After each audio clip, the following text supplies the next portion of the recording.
మన ఊరి పేరు, వాళ్ళ తల్లిదండ్రుల పేరు ఇంత స్థాయికి తీసుకెళ్ళడం అనేది చాలా చాలా గర్వకారకం అండి. ఇలాంటివన్నీ ఇంకా చెయ్యాలని, ప్రతి ఊర్లోని ప్రతి ఇంట్లోని ఒక ఆర్మీ ఆఫీసర్ ఉండాలని వీళ్ళందరికీ నేను మరొకసారి గుర్తు చేస్తున్నాను. Your real duty for the village starts now అండి. ప్రతి ఒక్కలా మీరు మోటివేట్ చేయాలి. కుర్రోళ్ళని అందరినీ కూడా హెల్దీ లైఫ్ స్టైల్తో, హెల్దీ హ్యాబిట్స్తో మీరు అందరినీ మోటివేట్ చేయాలండి.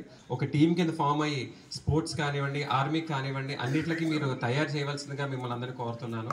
ఈవేళ సండే ఈవినింగ్ ఈ గ్రౌండ్ ఇంత ఖాళీగా ఉండడం చాలా బాధగా ఉంది. కుర్రోళ్ళందరికీ స్పోర్ట్స్ అనేది మీరు ఎంకరేజ్ చేయాలండి. ఇంటింటికి పిల్లలు తీసుకొచ్చి రకరకాల కాంపిటీషన్స్ పెట్టడం. ఇప్పుడే అందరూ చెప్తున్నారు, నాగబాబు గారు చాలా కాంపిటీషన్స్ కానీ చాలా క్యాంప్స్ కానీ కండక్ట్ చేశారని.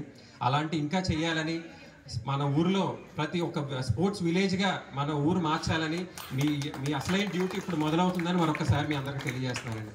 మీ అందరికీ కలుసుకోవడం, ఇలా మీ అందరికీ సన్మానం చేయడం నిజంగా మా అదృష్టం అండి. థ్యాంక్ యూ వన్స్ అగైన్ అండి.